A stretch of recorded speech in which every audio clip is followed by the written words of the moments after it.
Hello, good afternoon, and welcome to the Midday News.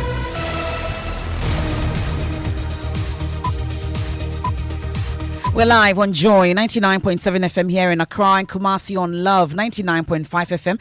We're on a number of affiliates across Ghana's 16 regions. Amenuveve FM in Apawu, Lonlonyo FM in Hohoe, A1 Radio in Bogatanga, and ATL FM in Cape Coast. We are live on Twitter Spaces. We're on Facebook. We're on myjoyonline.com. The Midday News, as always, is proudly sponsored by Duraplus Ghana Limited, producers of quality PVC and HDPE pipes and water tank. Where Duraplus goes, water flows. Also brought to you by Petrosol, your clean fuel in full quantity. Petrosol is always a delightful experience. This afternoon, Bank of Ghana rejects allegations of contract over bloating, procurement breaches, and use of an unregistered company to build the 250 million new headquarters. We are live at a press conference as the minority continues to pile pressure on the governor and his deputies to resign. Also, I don't owe you. It is Men's Gold that does. That's the chief executive officer of the defunct gold dealership firm, Nana Apia Mensa One, as he insists only customers that have purchased the 650 CDs verification card will have their locked up investments paid.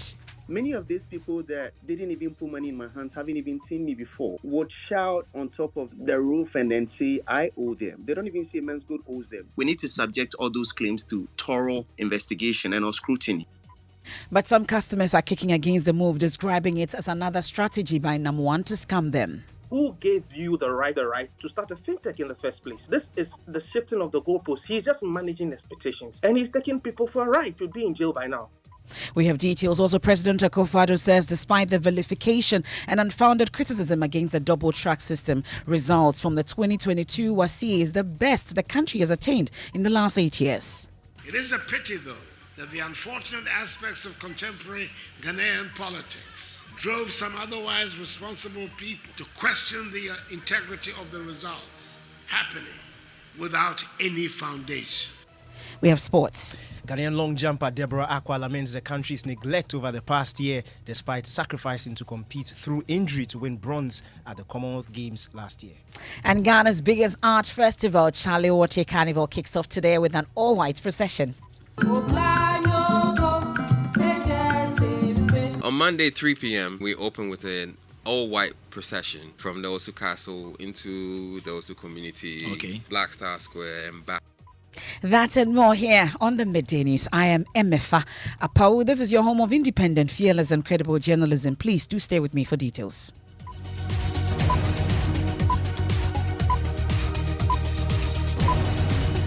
Many thanks for your company. We start off from the premises of the Bank of Ghana. And this afternoon, they're rejecting allegations of contract over bloating, procurement breaches, and the use of an unregistered company to build a 250 million new headquarters. The bank is currently engaging the media in recent developments about the headquarters and the 61 billion cedi loss amidst pressure from the minority in Parliament and the NDC for the governor and his deputies to resign. I'll take you live to the Bank of Ghana now, where the governor, Dr. Ernest Addison, is addressing the media himself. That a sustainable path. These corrections or these corrective actions included the domestic debt exchange program, where the stock of Government of Ghana public sector debt was to be halved from 105% of GDP to 55% of GDP by 2028. The holders of government debt had their instruments exchanged for new ones with lower coupon payments and longer tenors. Despite the resulting losses incurred by households, banks, and other financial institutions, the threshold of 55% of GDP was not met. As part of the solution, the Minister of Finance wrote to the bank with a proposed treatment of a 50% haircut on Bank of Ghana's holdings of government's non-marketable debt. Naturally, the bank was concerned and fully aware of the implications of such a treatment on the books of the bank. We held several discussions with the Ministry of Finance, the government advisors on the debt exchange, that is Lazard, and the IMF on this treatment. At the request of the bank, the IMF sent a technical mission of central bank balance sheet experts to assist the Bank of Ghana to assess how the debt treatment would impact the bank's financial position. and its ability to carry out its statutory mandate. The conclusion of that technical assistance mission was that the Bank of Ghana should be able to function effectively, that is, remain policy solvent, even after the imposition of such a haircut. The IMF placed a high premium on this particular debt scenario involving that Bank of Ghana, as that was the only scenario that was going to allow the government to meet the debt threshold that would allow Ghana's IMF program to proceed for board approval. The Bank of Ghana accepted this proposal on that basis, given how crucial it was to secure the fund-supported program and the benefits that would inure to the economy, as it would help to reset the economy and prevent a total collapse with much broader socio-economic implications. A Bank of Ghana board meeting was therefore arranged to get the board pass a resolution to this effect. The bank acted in good faith for the broader interest of Ghana's economy. The debt included all the legacy debts of Government of Ghana dating back to 1992, including the overdraft to 2022, overdraft to Cocoa Board, the COVID-19 bond, and even Bank of Ghana holdings of Telecom Malaysia bonds and the Tema Oil refinery bonds issued by government. As of 2015, the accumulated claims on government and Cocoa Board were about 13 billion Ghana cedis. The debt, therefore, is not about recent debt alone. Almost all lending from the IMF, including the external credit facility and rapid credit facility during the COVID-19 pandemic, and financial sector resolution bonds, have been presented in the recent discourse as Bank of Ghana lending to government. This is not factual. It is important to state that losses reported were technical losses arising from the haircut and the application of accounting standards, in particular IFRS 9, to estimate expected credit losses over the tenure of the government debt held by Bank of Ghana. It is not money lost by the Bank of Ghana through its operations in 2022. Rather, one should look at this as a reflection of the total cost of the economic and social crisis that the country has faced over the years, in an attempt to resolve a major structural problem of the Ghanaian economy. I must also add that if one takes time to go through the historical financial statements of the Bank of Ghana, you will realize that this is not the first time that the bank has gone into negative equity. During the early years of the structural adjustment, very large exchange rate depreciations led to revaluation losses that drove the bank into negative equity. Indeed, any time the economy faces major challenges, the Bank of Ghana's balance sheet suffers and the equity position moves into negative territories. You will recall that in 2017 and 2018, the bank incurred similar negative equity from the impairment of legacy liquidity support loans granted in 2015 and 2016 to insolvent banks, which the external auditors impaired due to the doubtful prospects of recovering from those insolvent banks. The bank, however, recovered and generated profits throughout the period 2019 to 2021. It is worth noting that central banks are not commercial banks. Bank of Ghana's current financial condition would not negatively impact on the operations of the bank. The IMF Technical Assistance Mission validated this conclusion before the necessary decisions were taken. In their opinion, the Bank of Ghana was policy solvent and will remain so, as it had enough income to cover monetary policy operational costs. The Bank of Ghana had sufficient capital, amounting to about 15% of its total liabilities. Its recommendation was for the bank to retain all future profits, and a reassessment should be made in the year 2027. The bank will also manage to reduce its operational costs during this period. Ladies and gentlemen, In all these, the Bank of Ghana has acted within the applicable laws. It is not true that the Bank of Ghana has been providing financing for government every year. There has been zero financing in 2017, 2018, 2019, and 2021. The Bank of Ghana has only had to support in the pandemic year of 2020 and the crisis year of 2022. The Bank of Ghana Act, as amended, limits financing of the government to 5% of the previous year's tax revenue. This provision in the law has been adhered to since I took office in April 2017. Between 2017 and 2019, in addition to the requirements of the Act, the bank signed a memorandum of understanding with the Ministry of Finance to even impose a tighter restriction of zero central bank financing. And this was observed strictly, even though the MOUs were not legally binding. Between 2012 and 2015, the bank provided overdraft to finance government and Cocoa Board every year. And it was neither a pandemic or a global economic crisis. When Ghana was hit with the COVID-19 in 2020, Section 36 of the Bank of Ghana Act as amended was triggered, and as indicated earlier, the bank purchased the 10 billion cedis worth of the COVID-19 bonds to support the economy through the pandemic. This was done within the applicable laws governing the Bank of Ghana. When Section 36 of the Act as amended is triggered, it allows the Governor, the Minister of Finance, and the Controller and Accountant General to agree on a new limit of central bank financing. The law further says that the Minister of Finance will then have to inform Parliament, and the Minister has since informed Parliament as part of his briefing to update Parliament on the IMF program and the status of the domestic debt exchange. Let me also seize this opportunity to talk about an issue that has come up lately in the media and one which borders on our new head office building.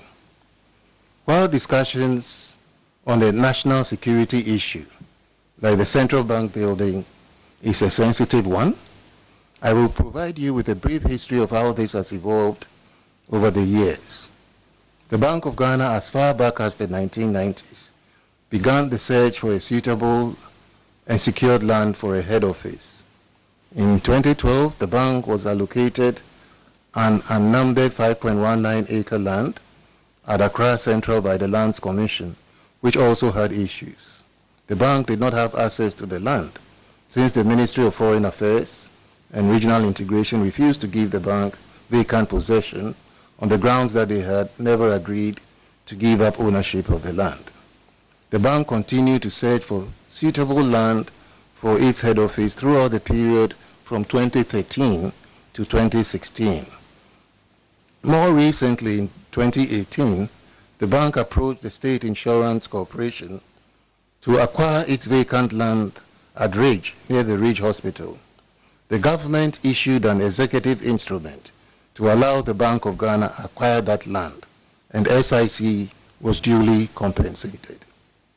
The bank then began to plan the building of its new head office, taking into consideration the need to ensure that the building meets all the requirements of a modern central bank of international standards, similar to central bank head office buildings in Abuja and Dakar, and includes provision for data centers, currency processing centers, vaults, and other sensitive installations. It is not just a simple, ordinary building. Let me re-emphasize that the bank followed all the necessary public procurement processes in this endeavor. No procurement laws were broken. I have requested that a more detailed response to the issues raised in the public discourse on the bank's new head office be published on our website immediately after this press engagement today. The decision to commence construction was taken as far back as 2019, when the bank generated profits. Appropriations for the head office were made each year from profits made in 2019, 2020, and 2021. The project has therefore been going on for over 3 years. The DDEP only took place in January 2023. If we were to be taking the decision today, building a legacy head office would not have been a priority. However, this is a project that has been running for 3 years and about 50% complete. The bank is fully aware of its responsibilities to ensure that the costs do not escalate beyond reasonable levels, and that many of the original design features, including the data center, the currency processing center, ICT equipment, and specialized security features will have been deferred, and only gray boxes provided for future use to manage costs. Let me end by reassuring the public on the policy solvency of Bank of Ghana to achieve its statutory mandate going forward. Every central bank's credibility depends on its ability to achieve its mandate. These technical losses do not jeopardize that ability and are sometimes the price to pay for achieving those aims. It is important that we place the central bank's policy mandate above profits. We must recognize the special character of central banks and the role that they play in an economy. Central banks are institutions of policy, public policy, and do not exist for profits, but for national welfare, and as such, could have a negative equity position and continue to be policy effective. Very clear policies have been put in place to return to positive equity in the medium term. And as we do this, we will continue to rebuild our policy buffers to continue to provide the necessary assurance of policy support as we build a stronger and a more resilient and inclusive economy post-pandemic. Thank you very much. And that's the governor of the Bank of Ghana, Dr. Ernest Addison, there addressing a press conference. And I'm sure that questions will come up that he'll be taking. And joint business editor George Riafe is there for us. So amongst others, he's been talking about the policy solvency of the BOG and that the BOG is not providing financing for the government. They've only done zero financing. And all that they did was in 2020 and then also in 2022. And that was the COVID pandemic and then the financial crisis situation in 2022. Laws, he says, have been adhered to by the BOG when it comes to this financing. Make reference to 2012 to 2015, where indeed and some overdraft was given to Cocoa Board, even though it wasn't a pandemic year or a financial crisis situation. And that in all this, Parliament has been updated. He's been also touching on the controversial head office situation, and that he says it's a national security sensitive issue. Some of them borders on national security issues, and that later they'll be providing further updates on it, but talks about how land was acquired all the way from 2012 and the issues that they've had to face all the way to 2018 when the SIC now gave them that land and then they were duly compensated in rage. He talks about the building now being 50% completed. They will have a data center, a currency processing center, vault, amongst others, and that in all this, no procurement laws were broken and that cost management has been considered, and they want us to recognize the special character of the central bank. Is not a commercial bank and it's not for profit, amongst others. Do stay with us. We'll bring you more details from that press conference that is currently underway. This is the Midday News here on Joy 99.7 FM here in Accra and Kumasi, on Love 99.5 FM. We're on a number of affiliates across Ghana's 16 regions as well. Let's take some other stories. And the chief executive of the defunct gold dealership firm Men's Gold says the already burdened customers must fulfill fresh monetary demands before their locked up claims will be released.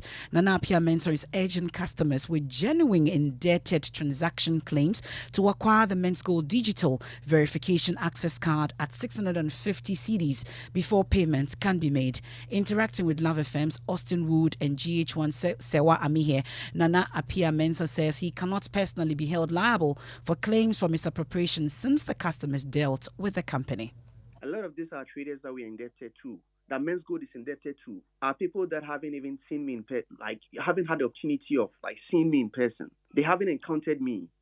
They didn't put money in my hands. They transacted with a company, a duly registered company, and there is, unfortunately, in business, things happen, and there is a problem. Many of these people that didn't even put money in my hands, haven't even seen me before, would shout on top of the roof and then say, I owe them. They don't even say men's good owes them. They say, I owe them, as if to say that the transactions that men's good effected, I gathered everything each day. I gather everything and then I come to lodge it in my house. All right, we need to subject it. We need to screen it. And then we cannot say, this day and age of technology, somebody comes to you flagging like a piece of paper, purporting to have acquired it, from your outfit, claiming that you're indebted to the person, and then just by virtue of the fact that, public opinion and all, like the masses are swaying to one direction, you take it and you admit it, and then you say, hey, this is your money. No, of course, it doesn't work that way. We need to subject all those claims to thorough investigation and scrutiny, all right, just so we can separate the chaff from the wheat. Banana Pia, why 650 Ghana cities? Why not 50 Ghana cities? Why not 100 Ghana cities? Why so much? Okay, so personally, yeah, I mean, those that I have spoken to in private, so personally, I do not, I think that 650 is on the high side. But of course, there is a cost element that went into the production of this PVC Digital, access cards.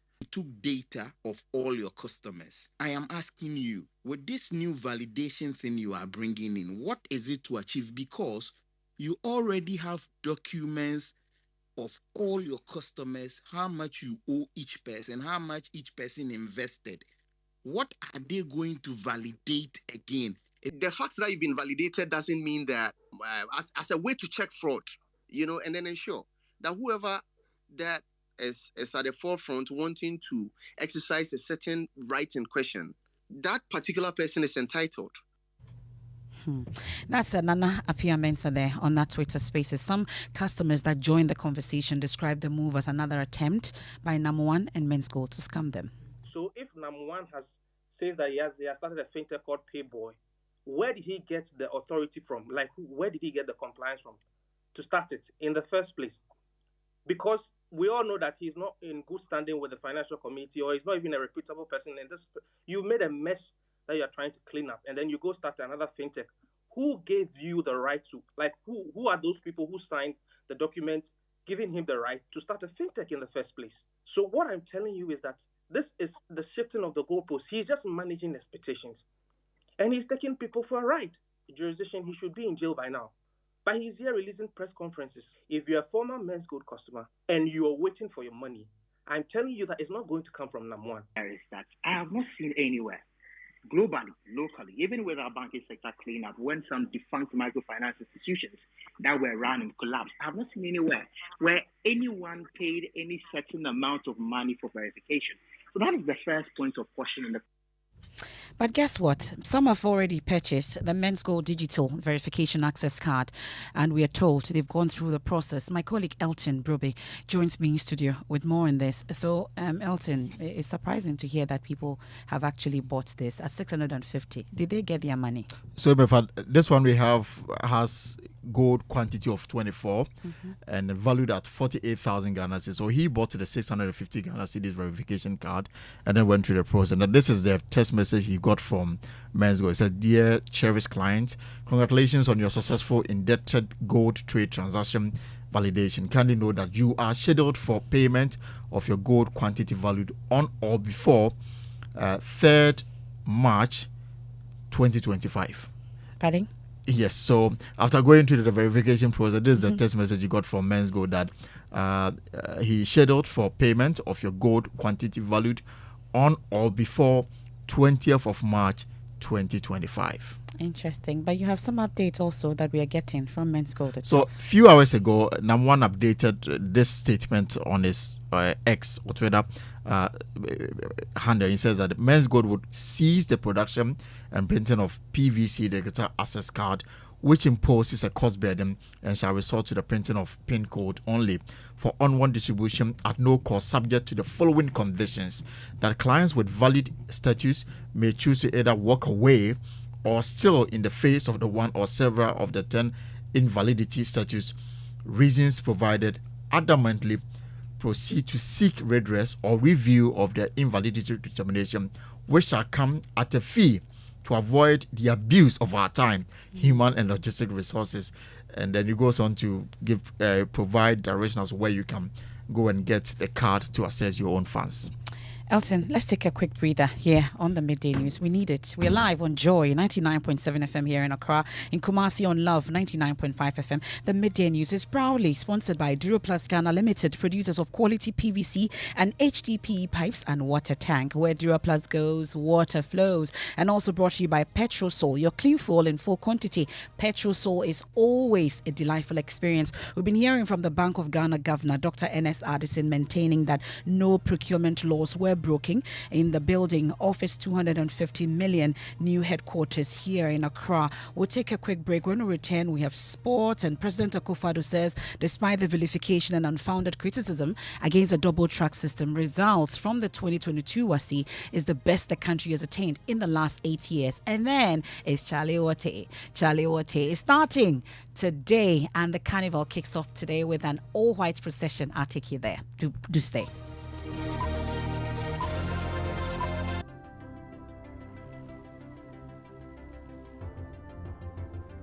When budgets are tight and money difficult to come by, you want to be sure you get the best value for your money.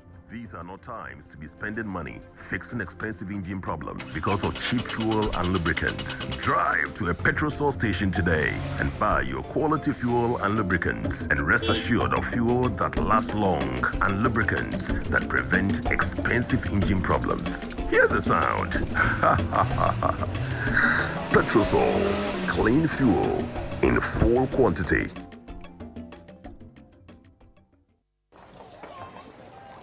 Imagine say water wake up at dawn, no bath, no chop, where it vanish for your area for 2 weeks. You not get one drop safe inside your tank. Hey. Haja, our life was in dangerous. Only our neighbor get water with water tank. Water tank? Yes, water tank. Mamma mia, that water tank get meter for checking water level. That water tank be fine past Kumasi Selenium. That water tank be tough like Ghana Army. That water tank, they carry water pepe, so say some no go left inside the supply tank. What a tank! As my boss, Mr. Poncho, go talk. Beautiful, durable, with water level indicator and accurate volume of water. Water tank. What a tank! By Duraplast.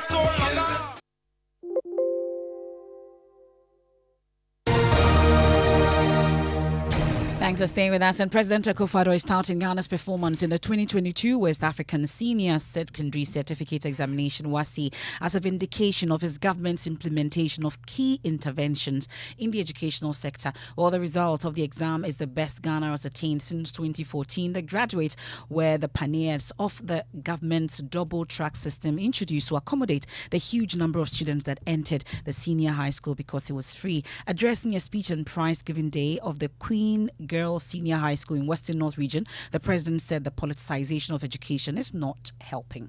The 2021 batch of students who also obtained very commendable results were the pioneers of the double track system, which elicited a lot of vilification and unfounded criticism on its introduction. The 2022 results are the best of the last 8 years. Surely, there can no longer be any controversy about the validity of the free senior high school policy and its consequential measures. That's President Akufo-Addo, and I'll take you now to the biggest art festival. It's starting later today, don't worry, but we are getting ready for it. It's Charlie Wote Carnival. Kicks off with an all-white procession. Here's all you need to know about the festival. The Chalewoti offers a platform that assembles art, music, dance, and performance while creating an atmosphere for many local and international artists and patrons to create, share, and appreciate art together. Since its inception in 2011, Chalewoti has always been held in Jamestown, Accra. However, this year, the popular Street Art Festival, which brings scores of art lovers from all walks of life, will be held in selected parts of Osu and eventually crown the festival at the Independence Square here in Accra. The festival includes photo exhibitions, street painting, graffiti murals, interactive installations, movie screening, procession of cultures, and design labs. This year's edition, themed Magneto Motherland, is special because for the first time since 2011, the Street Art Festival has gone into media partnership with a traditional media outlet, the Multimedia Group. This means the event, which is scheduled for August 21 till August 27, will enjoy comprehensive coverage on MGL's Joy Prime, Joy FM, Hits FM, and its other platforms. And you can't miss anything about the 13th edition of the Chalewoti Festival. Listen to Nimanche Aikwe tell us about the lineup for the day.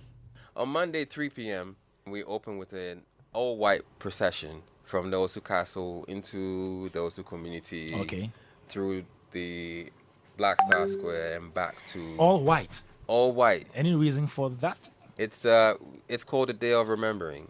What are we remembering? We're remembering the departed. Okay. We're also remembering ourselves as in who we are as people. And also, it's also a celebration of everything that we've done over the last 13 cycles. There'll be performances in the castle, the opening exhibition for Chalewoti by a really talented Ghanaian art collective called Apawu. The name of the exhibition is This Is Not Make Believe. Chalewoti. And that's how we wrap up today's edition of the Midday News. I am Emefa Apawu. There's more when you log on to myjoyonline.com. We have Living Word with Pastor Mensel to build up next. Have a good afternoon and meet you later for Chalewoti.